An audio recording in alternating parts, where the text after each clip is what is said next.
नमस्कार, आप देख रहे हैं आद्य टीवी। मैं हूं आपके साथ कृष्णा चौधरी। दुनिया का नक्शा बदल रहा है, लेकिन भारत की नीति अब बिल्कुल स्पष्ट है।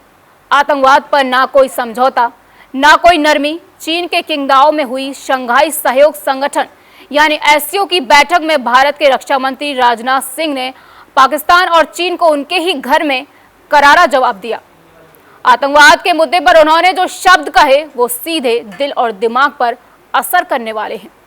आज की हमारी विशेष रिपोर्ट में हम आपको दिखाएंगे कैसे भारत ने एससीओ मंच से दो टूक शब्दों में आतंक के समर्थकों को आईना दिखाया।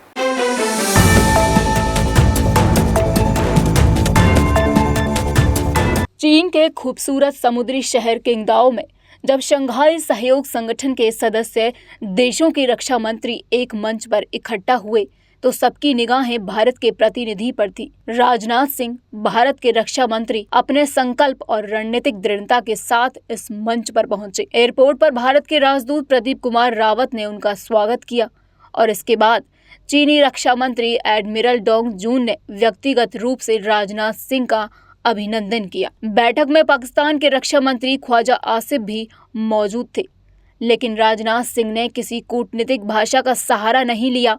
उन्होंने सीधे, स्पष्ट और प्रभावशाली शब्दों में कहा, भारत आतंकवाद के खिलाफ कोई समझौता नहीं करेगा। उन्होंने हाल ही में जम्मू कश्मीर के पहलगाम में हुए आतंकी हमले का जिक्र करते हुए बताया कि कैसे 22 अप्रैल 2025 को द रेजिस्टेंस फ्रंट नाम के आतंकी संगठन ने निर्दोष पर्यटकों की जान ले ली, जिनमें एक नेपाली नागरिक भी शामिल था। ये संगठन लश्कर ए तैयबा का ही एक नया चेहरा है, जो पहले से ही संयुक्त राष्ट्र की आतंकी सूची में शामिल है।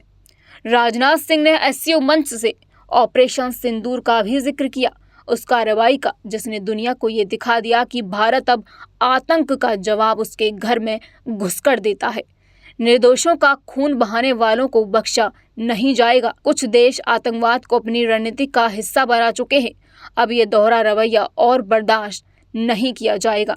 राजनाथ सिंह की ये बातें पाकिस्तान के प्रतिनिधि के सामने ही कही गईं और वो बिना नाम लिए पाकिस्तान को पूरी दुनिया के सामने बेनकाब कर गई। राजनाथ सिंह ने एससीओ के सभी सदस्य देशों से अपील की कि अब समय आ गया है जब आतंकवाद के खिलाफ सिर्फ बातें नहीं, निर्णायक कार्रवाई करनी होगी। कट्टरपंथ, उग्रवाद और आतंकवाद आज के समय की सबसे बड़ी चुनौतियां हैं।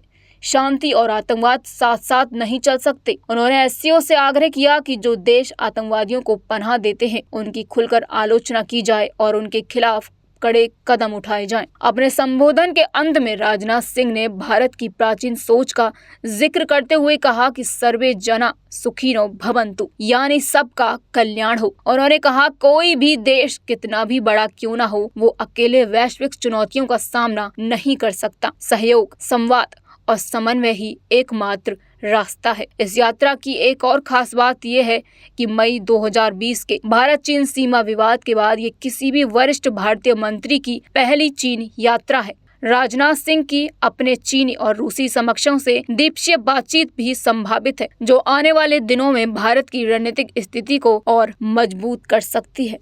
भारत अब सिर्फ सुनता नहीं है, बोलता भी है और जरूरत पड़ने पर करारा जवाब भी देता है। किंगदाओ में भारत की आवाज साफ थी, आतंकवाद के साथ कोई संवाद नहीं होगा, सिर्फ निर्णायक कार्रवाई होगी। और अब दुनिया को भी तय करना होगा कि वो किसके साथ खड़ी है, शांति के साथ या फिर आतंक के समर्थकों के साथ। फिलहाल के लिए इस रिपोर्ट में इतना ही। आप देखते रहिए आद्या टीवी।